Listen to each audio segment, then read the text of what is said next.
ప్రభు దినంలో ఆరాధన చేరువచ్చినటువంటి సహోదరి సహోదరులకు, పిల్లలకు ప్రభు వందనాలు తెలియజేస్తున్నాను.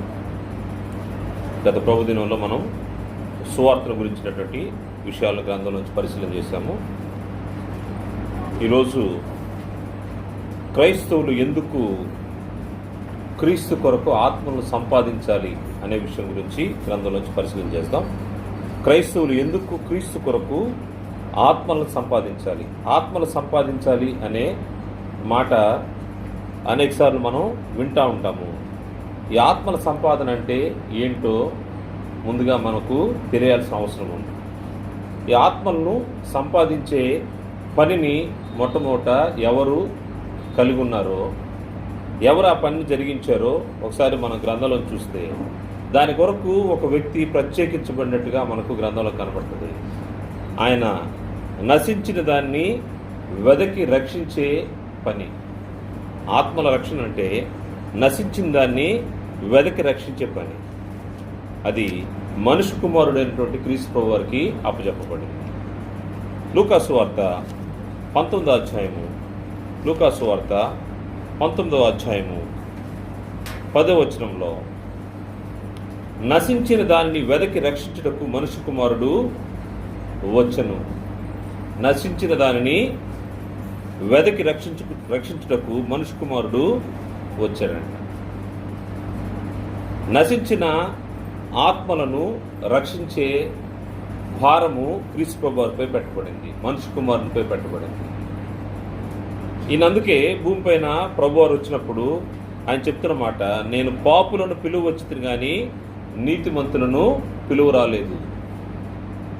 నశించిన వారంటే పాపులని అర్థము. మత్తయి సువార్త 9వ అధ్యాయం 13వ వచనంలో, నేను పాపులను పిలువ వచ్చింది కానీ నీతిమంతులను పిలువ రాలేదు. ఇదే సమాచారాన్ని లూకాసు వార్తలో కూడా మనకు, లూకాసు వార్త 5వ అధ్యాయము 32వ వచనంలో కూడా ఈ యొక్క మాట మనకు కనబడుతుంది. పాపులను పిలువ వచ్చారంట ప్రభువారు. నశించిన దాన్ని వెదకి రక్షించడము, ఆత్మలు సంపాదించడం. ఈ నశించిన పరిస్థితిలో ఉన్నటువంటి వ్యక్తుల కోసము ప్రభువారు ఈ భూమి మీదకి వచ్చారు. ఈ భూమి మీదకి వచ్చి ఆయన చేసిన పని ఏంటంటే, ఈ నశించిన వారి కోసం తన ప్రాణాన్ని పెట్టాడు. ప్రాణాన్ని ఎటువంటి పరిస్థితుల్లో పెట్టాడంటే, వారు మారిన తర్వాత కాదు, వారు ఇంకనూ పాపంలో ఉండగానే ఆయన ప్రాణం పెట్టాడు. అందుకోసమే గ్రంథం ఈ విధంగా తెలియజేస్తూ ఉంది. రోమపత్రిక 5వ అధ్యాయం 8వ వచనంలో, దేవుడు మన ఎడల తన ప్రేమను వెల్లడిపరుచున్నాడు. ఎట్లనగా మనం ఇంకనూ పాపులమై ఉండగానే క్రీస్తు మన కొరకు చనిపోయిను. మనం ఇంకనూ పాపులమై ఉండగానే క్రీస్తు మన కొరకు చనిపోయాడు. రోమపత్రిక 5వ అధ్యాయము 8వ వచనంలో, మనం ఇంకనూ పాపులమై ఉండగానే, మనుషుల యొక్క మంచితనాన్ని బట్టి కాదు, లేకపోతే వారి యొక్క మార్పును బట్టి కాదు, కానీ మనం ఇంకనూ పాపులమై ఉండగానే క్రీస్తు మన కొరకు చనిపోయాడు. దాంట్లో దేవుని ప్రేమ ఉంది. దేవుని ప్రేమను బట్టి క్రీస్తు ప్రభువారిని భూమి మీదకి తండ్రి దేవుడు తన కుమారుని పంపాడు. ఆయన నశించిన దాన్ని వెదకి రక్షించే పనిని ఆయన కలిగి ఉన్నాడు. ఆయన పాపులను నశించిన దాన్ని వెదకి రక్షించడానికి వచ్చి ఆయన తన కార్యక్రమాన్ని పూర్తి చేసుకుని ఆయన తిరిగి తండ్రి దగ్గరికి చేరుకున్నాడు. తండ్రి దగ్గర చేరుకున్న తర్వాత ఆ భారాన్ని, ఆ పనిని తన శిష్యులైనటువంటి వారికి, అపోస్తులకు అప్పచెప్పాడు. తన శిష్యులైనటువంటి వారు, అపోస్తులు ఆ పనిని తమ భుజాలపైన ఎత్తుకొని, వారికి దేవుడు అనుగ్రహించినటువంటి కృపావరాలను బట్టి వారు ఆ కార్యక్రమాన్ని జరిగించుకుంటూ, పరిశుద్ధాత్మ నడిపింపులో వారికి తెలియజేయబడినటువంటి మాటలను గ్రంథస్థం చేస్తూ, ఈరోజు మన చేతిలో దేవుని యొక్క వాక్యము బైబిల్ రూపంలో మనకుంది. దీని ద్వారా ఈ భారం వాళ్ళకే కాదు, ఇది నేటి క్రైస్తవులకు కూడా ఇవ్వబడింది. అందుకోసమే ఆత్మల సంపాదన అనేది క్రైస్తవులకి అవసరమైంది. ఆత్మలను సంపాదించడము ఎవరి కోసం చేయాలి అని ఆలోచన చేస్తే, క్రీస్తు ద్వారా దేవునికి ఆత్మను సంపాదించాల్సిన అవసరం ఉందని గ్రంథం తెలియజేస్తా ఉంది. ప్రభువారు ఈ భూమి మీదకి వచ్చింది నశించిన దాన్ని వెదకి రక్షించడానికి వచ్చాడు. ఆయన పాపులను రక్షించడానికి వచ్చాడు. పాపులను రక్షించుటకు క్రీస్తు యేసు ఈ లోకానికి వచ్చిన వాక్యము నమ్మదగినది, పూర్ణాంగీకారమునకు యోగ్యమైనది అయినది. ఆయన నశించిన దాన్ని వెదకి రక్షించడానికి వచ్చాడు, పాపుల కోసం వచ్చాడు. ఎవరి పాపాల నుంచి వాళ్ళు స్వతహాగా విడుదల పొందలేని పరిస్థితి, దానికోసం ప్రభువారు ఈ భూమి మీదకి వచ్చారు. ఎవరి కోసం అంటే ప్రత్యేకంగా దేవుడు ఏర్పాటు చేసుకున్నటువంటి ఆయన ప్రజలైనటువంటి ఇశ్రాయేల్ కోసమేనా అంటే కాదు. ఈ ఆత్మల సంపాదన అనే కార్యక్రమము క్రీస్తు ప్రభువారు చేసింది ప్రతి జనములోనూ, ఆయా భాషలు మాట్లాడే వారిలోనూ, ప్రతి ప్రజలోనూ ఆయన అందరినీ సెలెక్ట్ చేసుకుంటా ఉన్నాడు. ఆయన ఎలా చేశాడని అంటే, ఎలా ఆత్మలు సంపాదించాడంటే తన స్వరక్తం ఇచ్చి సంపాదించాడు. గ్రంథంలో ఆయన గురించి తెలుపబడిన మాట, ఆయన రక్తం ఇచ్చి కొన్నట్టుగా మనకు కనబడతా ఉంది. ప్రకటన గ్రంథము 5వ అధ్యాయము 9వ వచనం చూస్తే, ప్రకటన గ్రంథము 5వ అధ్యాయము 9వ వచనం నుండి ప్రభువారు ఏ విధంగా ఆత్మలు సంపాదించాడనే విషయాన్ని మనం చూస్తే 5వ అధ్యాయము 9వ వచనం నుండి, ఆ పెద్దలు, నీవు ఆ గ్రంథము తీసుకుని దాని ముద్రను విప్పుటకు యోగ్యుడువు, నీవు వధింపబడిన వాడివై నీ రక్తం ఇచ్చి ప్రతి వంశములోను, ఆయా భాషలు మాట్లాడేవారిలోను, ప్రతి ప్రజలోను, ప్రతి జనములోను దేవుని కొరకు మనుషులను కొని, దేని ద్వారా కొన్నాడంటే తన రక్తం ద్వారా ఆయన కొన్నట్టుగా మన గ్రంథంలో కనపడుతుంది. క్రీస్తు ప్రభువారు తన రక్తం ద్వారా మనుషులను కొన్నాడంట. మనుషులను కొని మా దేవునికి వారిని ఒక రాజ్యముగాను యాజకులుగాను చేస్తూ గనుక వారు భూలోకమందు ఏలుదరని కొత్త పాట పాడుదురు. క్రీస్తు ప్రభువారు ఆత్మలు సంపాదించే కార్యక్రమం తన రక్తం ఇచ్చి సంపాదించాడు. రక్తం ఇచ్చి ఎవరినంటే ప్రతి జనములోను, ప్రతి వంశములోను, ప్రతి ప్రజలోను, ఆయా భాషలు మాట్లాడేవాళ్ళను. ఇది ఏ కొద్ది మందికో సంబంధించింది కాదు. ఈయన అందరి కొరకు తన రక్తాన్ని ఇచ్చాడు. ఈ రక్తం ద్వారా ఏం చేశాడంటే ఆత్మలను కొన్నాడంట. ఈ ఆత్మల సంపాదన క్రీస్తు ప్రభువారు చేసిన విధానం ఏంటంటే ఆయన రక్తంతో ఆయన కొన్నాడు. అందుకోసమే ఆయన దేవుని కొరకు మనుషులను ఒక రాజ్యముగాను యాజకులుగాను ఆయన ఏర్పాటు చేశాడు. అందుకోసమే క్రైస్తవుల్ని రాజులైన యాజక సమూహం అంటారు. రాజులైన యాజక సమూహముగా క్రీస్తు యేసు ద్వారా కొనబడిన వారు క్రైస్తవులు. క్రైస్తవులకి మీద ఈ భారం ఉంది. క్రీస్తు ప్రభువారు మొట్టమొదటిగా ఆత్మను సంపాదించే కార్యక్రమం చేపట్టి దాని తర్వాత ఆయన ఎవరి కోసం ఈ కార్యక్రమం చేశాడంటే దేవుని కొరకు ఒక రాజ్యముగాను యాజకులుగాను ఆయన ఆత్మలు కొన్నాడు తన రక్తం ఇచ్చి. దాని తర్వాత ఆయన శిష్యులైనటువంటి అపోస్తులకి ఈ యొక్క బాధ్యత అప్పచెప్పబడింది. అపోస్తులు ఏం చేస్తున్నారంటే అపోస్తులు కూడా ఆత్మలు సంపాదించే పనిలో పడ్డారు. ఎప్పుడైతే ప్రభువారు ఈ భూమి మీద నుంచి ఆకాశానికి కొనిపోబడ్డారో, పరమునకు చేర్చబడిన తర్వాత వారు ఆదరణకర్త కోసము ఎదురు చూస్తూ ఉన్నారు, పరిశుద్ధాత్మ కోసం ఎదురు చూస్తూ ఉన్నారు. యెరూషలేము పట్టణంలో ఉన్నారు. వారి మీదకి పరిశుద్ధాత్మ వచ్చి వాలిన తర్వాత వారు పరిశుద్ధాత్మ పూర్ణులై పెంతెకోస్తు దినాన వారు ఆత్మవశులై దేవుని యొక్క సువార్త ప్రకటించారు. సువార్త ప్రకటించిన తర్వాత అక్కడ ఆ సువార్త ద్వారా ఆత్మను సంపాదించే కార్యక్రమం వీరు చేపట్టినట్టుగా మన గ్రంథంలో కనపడుతుంది. అపోస్తుల కార్య గ్రంథము 2వ అధ్యాయము 41వ వచనంలో, అపోస్తుల కార్య గ్రంథము 2వ అధ్యాయము 41వ వచనంలో అక్కడ జరిగినటువంటి కార్యక్రమం ఏంటంటే ఎప్పుడైతే వీరు సువార్త ప్రకటించారో ఆత్మలు సంపాదించే కార్యక్రమాన్ని అపోస్తులు మొదలుపెట్టారు. అంతవరకు క్రీస్తు ప్రభువారు చేశాడు. ఇప్పటి నుంచి అపోస్తుల పనిగా అయింది. 44వ వచనంలో విశ్వసించిన వారందరూ 41వ వచనంలో, కాబట్టి అతను వాక్యం అంగీకరించిన వారు బాప్తిసం పొందిరి. ఆ దినమందు ఇంచుమించు 3000 మంది చేర్చబడ్డారు. 3,000 మంది చేర్చబడ్డారంట.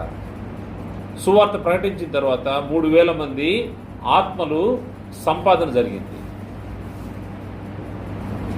దాని తర్వాత అపోస్తులు అనేక చోట్ల వారి కార్యక్రమాలు జరిగిస్తూ పోతా ఉన్నారు. పేతురు, యోహానులు వారు కార్యక్రమాలు జరిగించినప్పుడు వారు దేవుని యొక్క వాక్యాన్ని, సువార్తను ప్రకటిస్తూ ఉంటే అపోస్తుల గారు 3వ అధ్యాయం అంతా మనకు కనబడుతుంది. పేతురు, యోహానులు వారు వాక్యం ప్రకటించుకుంటూ వస్తున్నారు. 4వ అధ్యాయంకి వస్తే 4వ అధ్యాయం 1 నుంచి 4 వచనాలు చూస్తే, వారు ప్రజలతో మాట్లాడుచుండగా యాజకులను, దేవాలయపు అధిపతియు, సద్దూకయ్యులను వారు ప్రజలకు బోధించుటయు, యేసును బట్టి మృతుల్లోండి పునరుద్ధానం కలుగునని ప్రకటించును చూచి కలవరపడి వారి మీదకి వచ్చి వారిని బలత్కారముగా పట్టుకుని సాయంకాలమైనందున మరునాటి వరకు వారిని కావల్లో ఉంచిరి.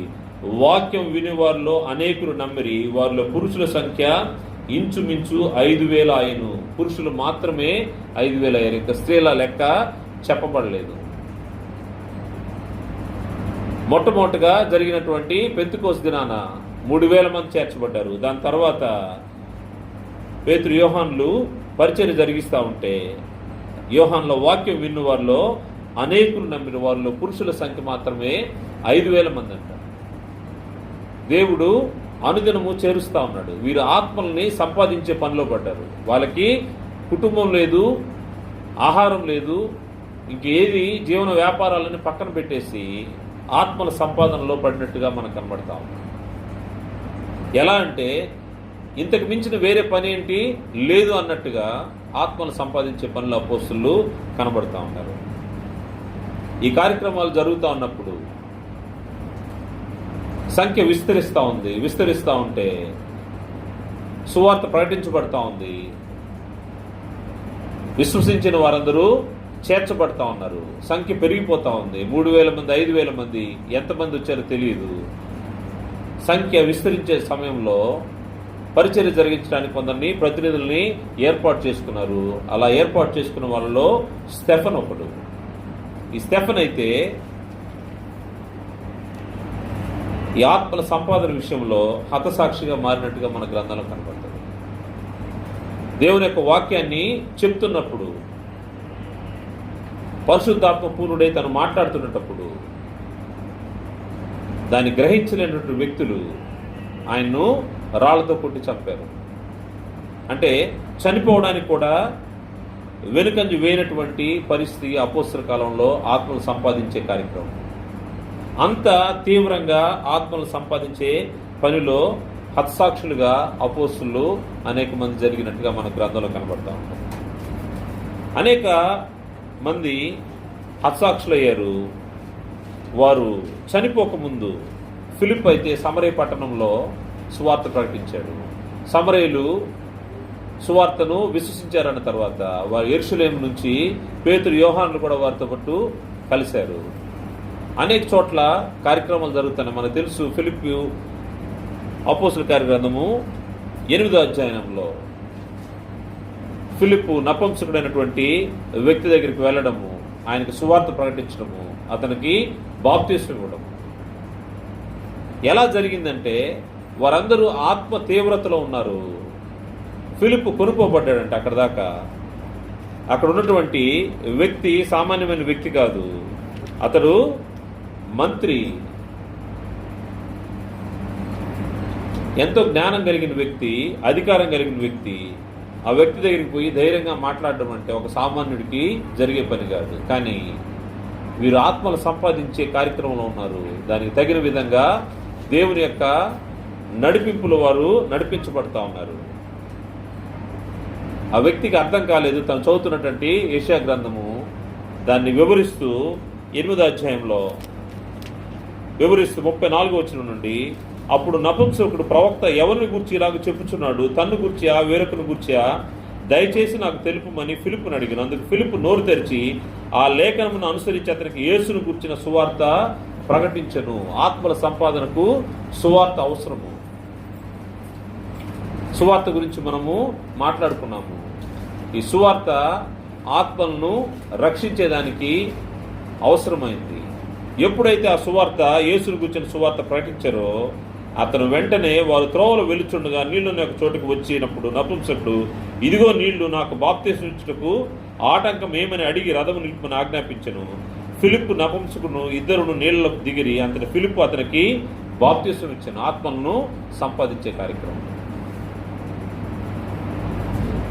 ఫిలిప్పు సమరయ పట్టణంలో అనేక కార్యక్రమాలు జరిగించాడు. ఫిలిప్తో పాటు పౌలు గారు కూడా, పౌలు, బర్నబాలు, శీల, వీరి యొక్క పరిచర్య మనకు అపోస్తల కార్య గ్రంథంలో మనకు కనబడుతూ ఉంటుంది. వీరితో పాటు విద్యావంతుడైనటువంటి అపోల్లో కూడా ఉన్నాడు. అపోస్తల కార్య గ్రంథం 18వ అధ్యాయంలో అపోల్లో గురించినటువంటి విషయాలు మనకు కనబడతాయి. 24వ వచనం, 18వ అధ్యాయం 24వ వచనంలో, అలెగ్జాంద్రియ వాడైన అపోల్లోను ఒక యూదుడు ఎఫెసునకు వచ్చెను. అతడు విద్వాంసుడును లేఖనం లేందు ప్రవీణుడై ఉండెను. ఇతడు కూడా దేవుని పక్షంగా ఆత్మలు సంపాదించే పనిలో పడ్డాడు. అతడు ప్రభు మార్గం విషయమై ఉపదేశం పొంది తన ఆత్మ యందు తీవ్రపడి యోహాను బాప్తిసం మాత్రం తెలుసుకున్న వాడైనను యేసును గుర్చిన సంగతులు వివరముగా చెప్పి బోధించుచు సమాజ మందిరంలో ధైర్యంగా మాట్లాడనారంభించను. ప్రిస్కిల్లా, అకుల విని అతను చేర్చుకుని దేవుని మార్గమును మరి పూర్తిగా అతనికి విస్తపరచని. తరువాత అతడు అకయ పోదల్చినప్పుడు అతను చేర్చుకున్న వాళ్ళని సహోదరులను ప్రోత్సాహపరచు అక్కడ శిష్యులకు వ్రాసిరి. అతడు అక్కడికి వచ్చి కృపచేత విశ్వసించిన వారికి చాలా సహాయం చేసును. యేసే క్రీస్తుని లేఖనం ద్వారా అతడు దృష్టాంతపరిచి యూదుల వాదమును బహిరంగముగాను గట్టిగాను ఖండించుతూ వచ్చెను. ఆత్మలను సంపాదించే పనిలో అపోల్లో కూడా ఉన్నాడు. అపోల్లోకి సహకరించినటువంటి అకుల, ప్రిస్కిల్లలు కూడా ఉన్నారు. ఈ విధంగా అపోస్తులు క్రీస్తు ప్రభువు యొక్క శిష్యుల ద్వారా దేవుని యొక్క సువార్త ప్రకటించబడింది. అనేక ఆత్మలు రక్షించబడ్డాయి. ఎలా పడ్డారంటే బూది గంతముల వరకు సువార్త ప్రకటించబడింది. ఆత్మలు రక్షించే, సంపాదించే పనిలో క్రీస్తు ప్రభువు వారు చేసిన పని ఇప్పుడు అపోస్తులు చేస్తా ఉన్నారు. అపోస్తులు చేసిన పని దాని తర్వాత క్రైస్తవులకి అప్పచెప్పబడ్డది, సంఘానికి అప్పచెప్పబడ్డది. ఇది దేవుని ఆజ్ఞగా ఉంది. ప్రభువారి చేత ఆజ్ఞాపించబడినటువంటి ఈ యొక్క గొప్ప పని ఆత్మలు సంపాదించడం. ఈ ఆత్మలు సంపాదించే పనిలో ఎవరిని దేవుని ఎదుగు తీసుకురావాలి అని ఆలోచన చేస్తే గ్రంథం చెప్తున్నమాట, సమస్త జనులను శిష్యులుగా చేయండి. ప్రభువారు చెప్పిన మాట గ్రంథంలో మనకు కనబడుతుంది. మత్తయి సువార్త 28వ అధ్యాయంలో ప్రభువారు తన శిష్యుల్ని సువార్త నిమిత్తం పంపిస్తూ ఆయన చెప్పిన మాట, మత్తయి సువార్త 28వ అధ్యాయము 19-20 వచనాల్లో, కాబట్టి మీరు వెళ్ళి సమస్త జనులను శిష్యులుగా చేయుడి. శిష్యులుగా చేసే పని ఈరోజు ప్రభువారు అప్పచెప్పినటువంటి ఆజ్ఞగా, పనిగా క్రైస్తవులకు ఉంది. అది కేవలం అపోస్తులకు మాత్రమే కాదు, లేదా ఆయన శిష్యులకు మాత్రమే కాదు, ఈరోజు మనకు కూడా ఉంది. సమస్త జనులను శిష్యులుగా చేయడం. సమస్త జనులను శిష్యులుగా చేసి ఆయన ఏదైతే సంగతులు ఆజ్ఞాపించాడో వాటన్నిటినీ వాళ్ళకి గైకొలను అనే వారికి బోధించడం వరకు మన పని. బోధించిన తర్వాత ఆ వాక్యం వారి హృదయంలో ఫలింప చేయడము అది దేవుని పని. ఆత్మల సంపాదనలో భాగం ఏంటంటే సమస్త జనులను శిష్యులుగా చేయడం, దానికోసం ప్రయాసపడడం. అనేక సార్లు మన వరకే మనము ఆలోచన చేస్తూ దాని గురించి మనం రక్షించబడ్డాం, అంతటితో చాలు, మన రక్షణ మనం కొనసాగించుకుంటా వెళ్తే సరిపోద్ది అనుకునే వాతావరణంలో మనం ఉంటా ఉన్నాం. కానీ వాస్తవంగా గ్రంథం అయితే ఏం చెప్తా ఉందంటే, మీరు వెళ్ళి సమస్త జనులను శిష్యులుగా చేయండి. మీరు వెళ్ళకుండా మనం ఆగిపోయామంటే దేవుని యొక్క మాటను మనము పాటించట్లేదని అర్థము, లేకపోతే విధేయత చూపించట్లేదని అర్థం. కాబట్టి మీరు వెళ్ళి సమస్త మనుషులను, సమస్త జనులను శిష్యులుగా చేయండి. శిష్యులుగా చేసే పనిలో మనము వెనుకబడి ఉన్నామని అనుకోవాలి. ఎందుకంటే మనం నిలబడడానికే మనము ఇబ్బందులు పడతా ఉన్నాం, ఆలోచన చేస్తూ ఉన్నాం. కానీ ఆత్మలు సంపాదించాలంటే నిలబడితే కేవలము ఒక చోట కూర్చుంటే పని జరగదు. మనము వెళ్ళాల్సిన అవసరం ఉంది. వెళ్ళకుండా ఆత్మలను సంపాదించలేము. ఎందుకంటే వారు కొద్దిమంది బూదిగంతాల వరకు వెళ్ళారు. ఈ మాట వారు పని జరిగించకముందే వీరి గురించి ప్రవచన రూపంలో ఈ యొక్క మాట తెలుపబడింది. అన్ని జనులు దేవుని యొద్దకు చేరతారనే విషయము ప్రవచన రూపంలో పాత నిబంధనలోనే మనకు అనేక సందర్భాల్లో ప్రవక్తల ద్వారా తెలియజేయడం మాట మనకు కనబడతా ఉంటుంది. కీర్తన గ్రంథంలో మనం చూస్తే కీర్తన గ్రంథము 22వ అధ్యాయం 27వ వచనంలో బూదిగంతముల నివాసులందరూ యెహోవా తట్టు తిరిగెదరు, అన్యజనుల వంశస్థులందరూ నీ సన్నిధిని నమస్కారం చేశారు. బూదిగంతముల నివాసులందరూ. ఎప్పుడు జరుగుతుంది ఈ పని? ఆత్మల సంపాదన కొరకు సువార్త నిమిత్తము ఎవరైతే కష్టపడతారో అప్పుడే బూదిగంతాల వరకు సువార్త వెళ్తుంది. బూదిగంతముల నివాసులందరూ యెహోవా తట్టు తిరిగెదరు, యెహోవా వైపు తిరుగుతారంట. ఈ తిరిగే పని అన్ని జనులు యెహోవా వైపు తిరిగే భారము, బాధ్యత క్రైస్తవులపైన ఇవ్వబడింది. అన్ని జనుల వంశస్థులందరూ నీ సన్నిధిని నమస్కారం చేశారు.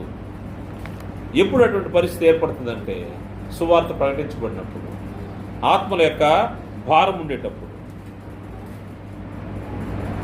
మీకా ప్రవక్త కూడా తెలియజేస్తున్న మాట 4వ అధ్యాయం 2వ వచనంలో, మీకా 4:2లో అన్ని జనులు యాకోబు దేవుని మందిరమునకు యెహోవా పర్వతమునకు వచ్చెదరు. అన్ని జనులు యాకోబు దేవుని మందిరమునకు యెహోవా పర్వతమునకు వచ్చెదరు.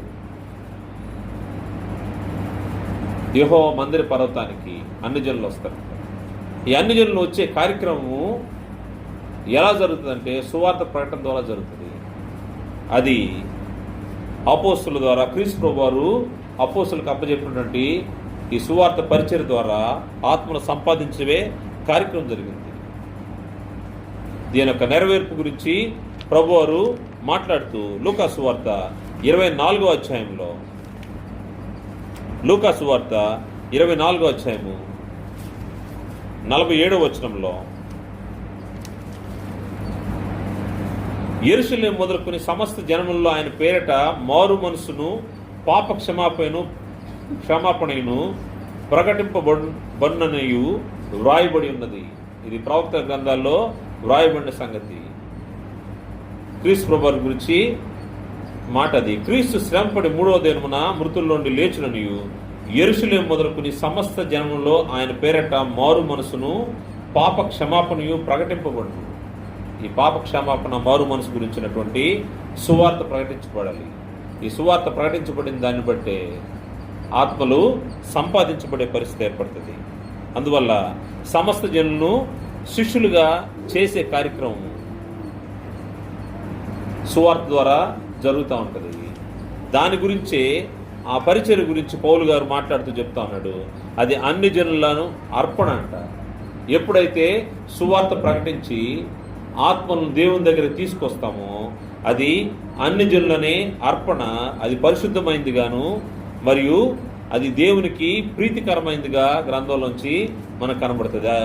అపోస్తలుడు పౌలు గారు రోమీయులకు రాసిన పత్రిక 15వ అధ్యాయము 15వ వచనంలో, 15వ అధ్యాయం 15వ వచనంలో, ఆయనను అన్ని జనులను అర్పణ పరిశుద్ధాత్మ వలన పరిశుద్ధపరచబడి ప్రీతికరమగునట్లు నేను సువార్త విషయమై యాజక ధర్మం జరిగించుచు దేవుని చేత నాకు అనుగ్రహింపబడిన కృపను బట్టి అన్ని జనుల నిమిత్తము యేసుక్రీస్తు పరిచారకుడినైతిని.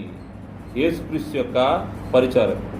క్రైస్తవులు యేసుక్రీస్తు యొక్క పరిచారకులు. దేనికోసం అంటే అన్ని జనులనే అర్పణను, వారి యొక్క ఆత్మలను దేవుని దగ్గరకు తీసుకుని రావడానికి, దేవుని కొరకు సంపాదించడానికి, ఆ పరిచర్య జరిగించడానికి యేసుక్రీస్తు యొక్క పరిచారకుడినైతిని అని పౌలు గారు తెలియజేస్తున్నారు. ఈరోజు క్రైస్తవులుగా మనం కూడా ఆ పరిచర్యలో భాగస్థులుగా ఉండాల్సిన అవసరం ఉంది. దానికోసం పౌలు గారు చెప్తా ఉన్నాడు, నేను రుణస్తున్నని చెప్తా ఉన్నాడు. గ్రీసు దేశస్తులకు, గ్రీసు దేశస్తులు కాని వారికి నేను రుణస్థులను, జ్ఞానులకు మూఢులకు నేను రుణస్థులను. క్రైస్తవులు రుణస్థులై ఉన్నారు. కారణం ఏంటంటే ఆత్మలు సంపాదించే బాధ్యత వారిపైన ఉంచబడింది. రోమపత్రిక 1వ అధ్యాయం 14వ వచనం చూస్తే, రోమపత్రిక 1వ అధ్యాయము 14వ వచనం నుండి, గ్రీసు దేశస్థులకును గ్రీసు దేశస్థులకు కాని వారికి, జ్ఞానులకు మూఢులకు నేను రుణస్థుడను. ఎందుకోసం రుణస్థుడంటే ఈయన చేసిన కార్యక్రమాలు మనకు తెలుసు. దానికి ముందుగా సంఘాన్ని హింసిస్తూ ఉన్నాడు. హింసించే వ్యక్తి క్రీస్తు యేసు ద్వారా మార్చబడిన తర్వాత తన మీద ఉన్నటువంటి రుణం ఏంటో, ఆ రుణాన్ని క్రీస్తు ప్రభువు ఏ విధంగా చెల్లించాడో అర్థమైన తర్వాత ఇప్పుడు దేవుని కోసము క్రీస్తు యేసు ద్వారా ఆత్మలు సంపాదించే పనిలో వెంటనే పడ్డ పౌలు గారు మాట్లాడుతున్న మాట ఇది. నేను గ్రీసు దేశస్థులకు గ్రీసు దేశస్థులకు కాని వారికి, జ్ఞానులకు మూఢులకు నేను రుణస్థులను కాగా నా వలన అయినంత మటుకు రోమాలోని మీకును సువార్త ప్రకటించడానికి సిద్ధముగా ఉన్నాను. సువార్త ప్రకటించడానికి సిద్ధంగా ఉన్నాడంట. ఆత్మలను సంపాదించే పని నిమిత్తము సిద్ధపాటు కలిగినటువంటి పౌలు గారు చెప్తున్నమాట. నేను సువార్త ఎక్కడైనా ప్రకటించడానికి సిద్ధంగా ఉన్నాను. 16వ వచనం, సువార్తను గురించి నేను సిగ్గుపడువాడిని కాను. సువార్తను గురించి నేను సిగ్గుపడువాడిని కాను. ఎందుకంటే క్రీస్తు ప్రభువు మన పట్ల చేసినటువంటి పనిని మనం ఆలోచన చేస్తే మనము దేవునికి ఎంత రుణస్థులమో, క్రీస్తు ప్రభువుకి ఎంత రుణస్థులమో మనకు అర్థమవుతా ఉంటుంది. వాస్తవంగా ఒక వ్యక్తి పాపం చేస్తే పాపంలోంచి తను విడుదల పొందే పరిస్థితి అయితే లేదు. తన సొంతగా పాపంలోంచి బయటకు రాలేడు. పాపం చేయకుండా ఉండే పరిస్థితి అయితే లేదు. ధర్మశాస్త్రాన్ని అవలంబించే విషయంలో ఆ ధర్మశాస్త్రము చాలా కఠినమైనదిగా కనబడుతూ ఉంది. కారణం ఏంటంటే పాపము, అవిధేయత ధర్మశాస్త్రాన్ని దాటుకెళ్ళిపోతూ ఉంది. ధర్మశాస్త్రం ద్వారా కాకుండా దేవుడు వేరుగా ఏమైనా ఆలోచన చేశాడంటే క్రీస్తు ప్రభువు యొక్క రక్తము, సిలువ రక్తం ద్వారా మనుషులను కొనుక్కునే ఆలోచన చేశాడు. కొలస్సీ పత్రిక 2వ అధ్యాయము, కొలస్సీ పత్రిక 2వ అధ్యాయము 10వ వచనం చూస్తే, మరియు ఆయన యందు మీరును సంపూర్ణులై ఉన్నారు, ఆయన సమస్త ప్రధానులను అధికారులకును శిరస్సు అయి ఉన్నాడు. మీరును క్రీస్తు సున్నతి యందు శరీరేచ్ఛలతో కూడిన స్వభావాన్ని విసర్జించి ఆయన యందు చేతులతో చేయబడిన సున్నతి పొందితిరి. మీరు బాప్తిస్మ పొంది ఆయనతో కూడా పాతిపెట్టబడిన వారై ఆయన మృతుల నుండి లేపిన దేవుని ప్రభావం మందు విశ్వసించడం ద్వారా ఆయనతో కూడా లేచిదిరి. మరియు అపరాధముల వలన శరీరం మందు సున్నతి పొందక ఉండటం వలన మీరు మృతులై ఉండగా దేవుడు వ్రాతరూపకమైన ఆజ్ఞ వలన మన మీద రుణముగాను మనకు విరోధముగానున్న పత్రమును మేకులతో సిలువకు కొట్టి, మన మీద రుణముగా ఉన్నదంట, మనకు విరోధముగా ఉంది. దేవుని యొక్క వ్రాతరూపకమైన ఆజ్ఞలు, ధర్మశాస్త్రము పాటించలేనటువంటి పరిస్థితి, అది కష్టమైనదిగా ఉంది. పాపం చేసిన ప్రతి ఒక్కడు పాపానికి దాసుడు. రుణం చెల్లించాల్సిన అవసరం ఉంది.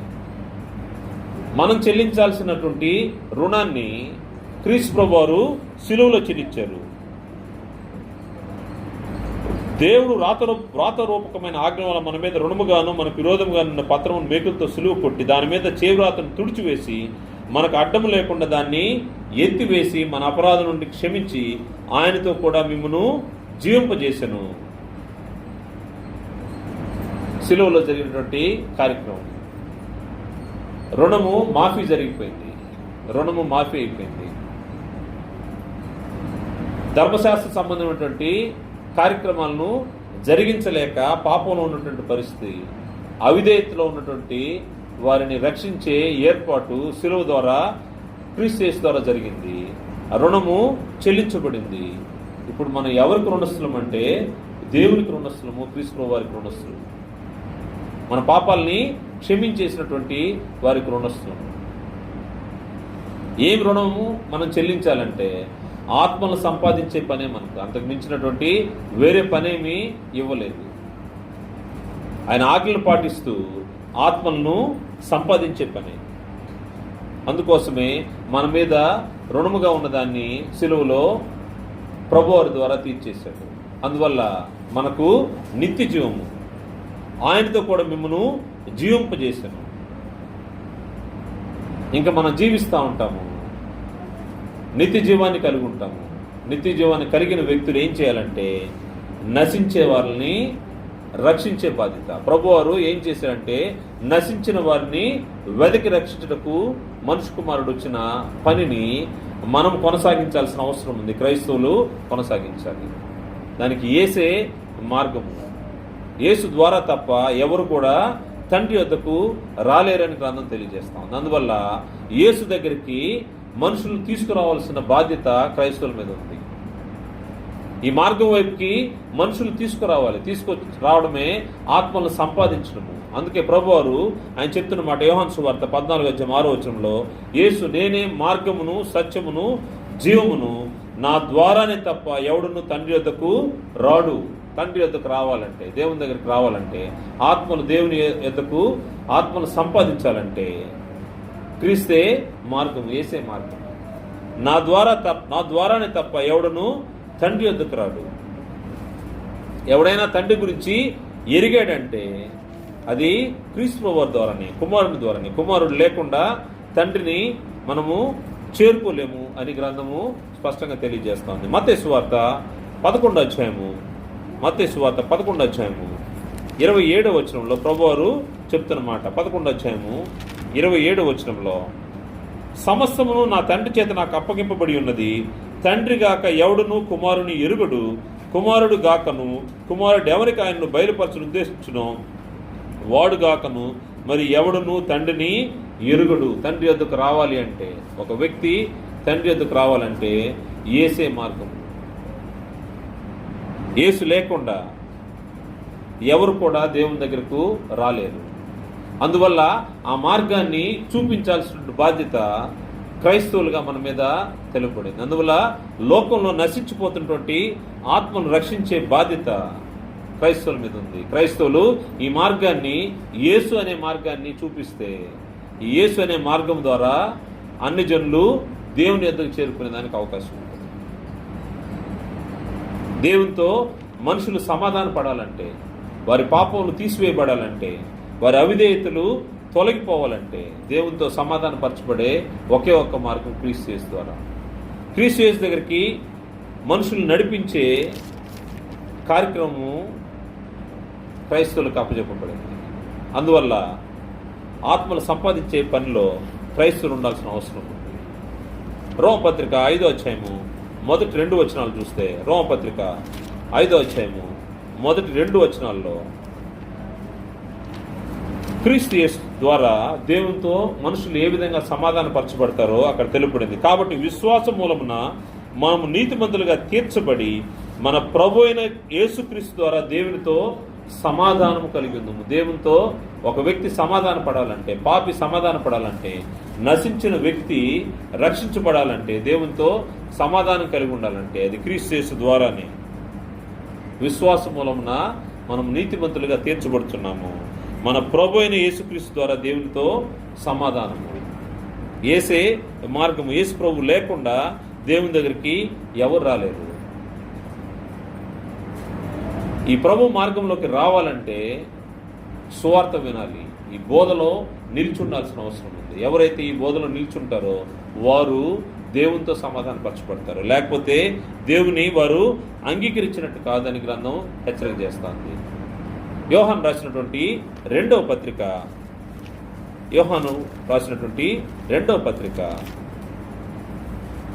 9:9 క్రీస్తు బోధ యందు నిలిచి ఉండక దాన్ని విడిచి ముందుకు సాగు ప్రతివాడును దేవుని అంగీకరింపనివాడు. ఆ బోధ యందు నిలిచిండువాడు తండ్రిని కుమారుని అంగీకరించువాడు. క్రీస్తు బోధ అవసరమైంది ఆత్మల సంపాదనకు. ఎవరైతే ఈ మార్గంలోకి రావాలనుకుంటారో, ఎవరిని మనము నడిపించాలనే ఆలోచన కలిగి ఉంటామో వారికి క్రీస్తు బోధను తెలియజేయాల్సిన అవసరం ఉంది. సువార్తను తెలియజేయాలి. ఎవరైతే క్రీస్తు బోధలో నిల్చుంటారో వారు తండ్రిని కుమారుని ఇద్దరిని అంగీకరిస్తారంట. వారినే దేవుడు అంగీకరిస్తాడు. ఆత్మల సంపాదన క్రైస్తవుల యొక్క బాధ్యత అయింది. మరి ముఖ్యంగా గ్రంథము దీన్ని ఏమని వర్ణించిందంటే ఇది గొప్ప పని అని వర్ణించబడింది. ఇది గొప్ప పని. ఇంతకు మించినటువంటి పని వేరొకటి ఏదీ లేదు. ఆత్మలు సంపాదించే పని తప్పితే అంతకు మించినటువంటి గొప్ప పని భూమి పైన మనుషుడికి ఏది లేదని కనబడతా ఉంది. ఎందుకంటే ఒకరోజు దేవుని ఎదుట క్రీస్తు ప్రభు వారు తన మహిమతో వచ్చే రోజు ఎంత గొప్ప పనో ప్రభువారితో కలిసి నీవు మహిమపరచబడుతుంటే, దేవుని పక్షంగా నువ్వు చేసినటువంటి పని అక్కడ కనబడతా ఉంటే అంతకంటే మంచి పరిస్థితి ఒకటి ఏది లేదు. నువ్వు చేసిన ప్రతి పనికి అక్కడ బహుమానం అందుకునే పరిస్థితి ఉంటుంది. మత్తయి సువార్తలో ప్రభువారు తెలియజేసిన మాట ఒకసారి చూద్దాం. 16వ అధ్యాయము 26, 27 వచనాల్లో. మత్తయి సువార్త 16వ అధ్యాయము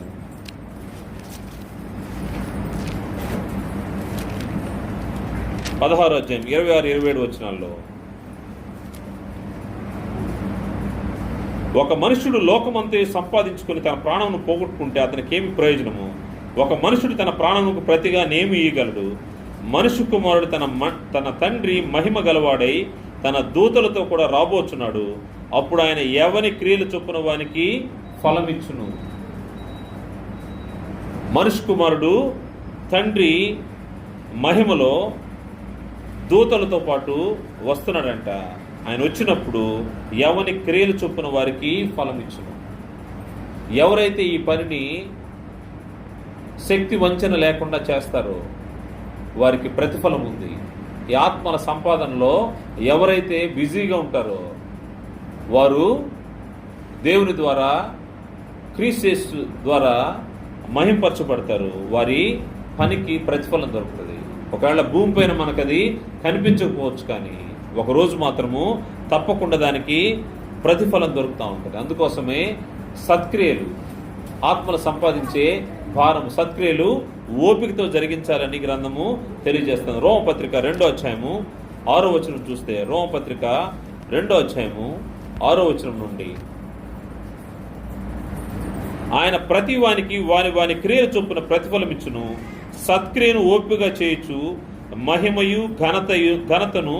మహిమను ఘనతను అక్షయతను వెతుకు వారికి నిత్య జీవమునిచ్చును. మనం దీనికోసమే కష్టపడతా ఉన్నాము. ఆత్మలను సంపాదించే భారం కలిగి ఉన్నాము. ఎవని క్రియల చొప్పున ఆయన ప్రతి వానికి వాని క్రియల చొప్పున ప్రతిఫలం ఇచ్చును. సత్క్రియను ఓపికగా చేయొచ్చు. ఏమెదురు చూడాలంటే మహిమను ఘనతను అక్షయతను వెతుకు వారికి నిత్య జీవమునిచ్చు. దేవుని మహిమలో ఉండాలనే ఆలోచన కలిగిన వాళ్ళు దేవుని చేత ఘనపరచబడాలి. మనుషుల ఘనత కాదు. ఈ భూమి మీద ఎటువంటి ఘనత మనకది ఏది మేలు చేయదు. మనుషుల ఘనత కాదు, దేవుని యొక్క మహిమ, దేవుని యొక్క ఘనత అక్షయతను వెతుకు వారికి. ఈ భూమిపై నుండే ఏదైనా కానీ క్షీణించిపోద్ది, కానీ అక్షయమైనది దేవుని ద్వారా ఇవ్వబడేది. అది నిత్య జీవం. ఎవరైతే దాన్ని వెతుకుతారో వారికి నిత్య జీవం వస్తుంది. అది ప్రతిఫలంగా దొరుకుతూ ఉంటుంది. ఎవరైతే ఆత్మల సంపాదన విషయంలో భారం కలిగి ఉంటారో వారికి ఇటువంటి పరిస్థితి కనపడుతుంది. వారి క్రియల చొప్పున ప్రతిఫలం ఇస్తాడు దేవుడు. నీకు ఇచ్చినటువంటి విశ్వాస పరిమాణాన్ని బట్టి అది 30 60 100 ఫలించే పరిస్థితి ఎలా ఉందో, నువ్వు ఎంత కష్టపడతావో, నువ్వు ఎంత కష్టపడి దేవుని కోసము ఆత్మను సంపాదిస్తావో దాన్ని బట్టి ఆ రోజు నువ్వు బహుమానాన్ని పొందుకునే పరిస్థితి. ఏదైతే నిత్య జీవానికి నిన్ను పాత్రలుగా చేస్తుందో దాని గురించే ఆలోచన చేయాల్సిన అవసరం ఉంది. అది ఏ విధంగానైనా అవచ్చు. ఎందుకంటే దేహంతో జరిగించే ప్రతి క్రియకు ఫలితం ఉంటుంది. అది మంచి కానీ చెడు కానీ ప్రతి క్రియకు ఫలితం ఉంటుంది. నువ్వు జరిగించే ఆత్మల సంపాదననే ఈ క్రియకు కూడా ప్రతిఫలం ఉంటుంది.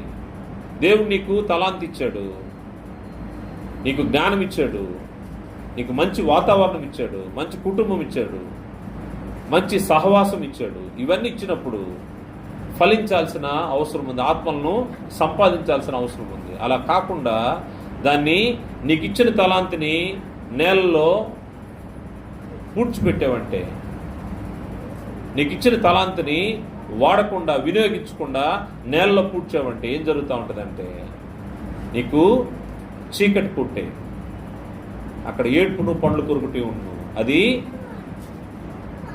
అపవాది కోసము, వాని దూతల కోసం ఏర్పాటు చేయబడిన స్థలం. అది మన కోసం కాదు. దేవుడు మన కోసము నిత్యత్వంని ఏర్పాటు చేసి పెట్టాడు. నిత్య జీవంలో పాలు పొందాలని ఆయన ఆలోచన చేశాడు. తలాంతిని కప్పిపెట్టకుండా దేవుని కొరకు వాడి ఆత్మలు సంపాదించాలి. కారణం ఏంటంటే క్రీస్తు ప్రభువారు ఆత్మలు సంపాదించే పనిలో ఆయన భూమి మీదకి వచ్చాడు. నశించిన దాన్ని వెదకి రక్షించడానికి క్రీస్తు ప్రభువారు భూమి మీదకి వచ్చాడు. ఈ బాధ్యత క్రైస్తవులన్నిటి మన మీద కూడా అప్పచెప్పబడింది. కాబట్టి మన మీద ఉన్నటువంటి రుణాన్ని క్రీస్తు ప్రభువారు సిలువలో తన రక్తం ద్వారా చెల్లించాడు. ప్రతి జనంలోనూ, ప్రతి వంశంలోనూ, ఆయా భాషలు మాట్లాడే వారిలోనూ ఆయన మనుషులను దేవుని కోసము కొని ఒక రాజ్యముగాను యాజకులుగాను చేస్తున్నాడు. కాబట్టి మనం ఏం చేయాలంటే క్రీస్తు ప్రభువారు వదిలిపెట్టినటువంటి, ఆయన చెప్పినటువంటి పని సమస్త జనులు ఆయనకు శిష్యులుగా చేసే పని, ఆత్మలను సంపాదించే పని. అది క్రైస్తవునికి బాధ్యత అయినది. దీని ద్వారా పొందుకునే మేలేంటో కూడా మనం చూసాము. ఆయన మహిమను, ఘనతను, అక్షయతను వెతుకు వారికి నిత్య జీవమునిచ్చును. మనం కోరుకునేది కూడా అదే, నిత్య జీవంలో మనం ఉండాలని ఆశిస్తూ ఉన్నాము. దానికోసము నేనేం చేయాలంటే ఆత్మను సంపాదించే పనిలో మనం ఉండాల్సిన అవసరం ఉంది. ఆత్మను సంపాదించడానికి పలు రకాల కార్యక్రమాలు ఉన్నాయి. అది నువ్వు సువార్త చెప్పొచ్చు, లేకపోతే యేసు యొక్క మార్గాన్ని పరిచయం చేయొచ్చు, లేకపోతే సహవాసంలోకి మనుషులను తీసుకొని రావచ్చు, లేకపోతే మార్గము తొలగిన వారిని వారిని జాగ్రత్తగా మరలా మార్గంలోకి తీసుకురావచ్చు. ఆత్మలను రక్షించే బాధ్యత క్రైస్తవులుగా మన మీద ఉంది. కాబట్టి మనము నిలబడుతూ మనతో పాటు అనేక ఆత్మలను దేవుని దగ్గరికి క్రీస్తు ప్రభువు ద్వారా తీసుకురావాలని ప్రభుపేట మనం చేస్తూ దాని ద్వారా నిత్య జీవాన్ని మనము పొందుకుంటామని తెలియజేస్తూ అందరికీ వందనాలు తెలియజేస్తున్నాం.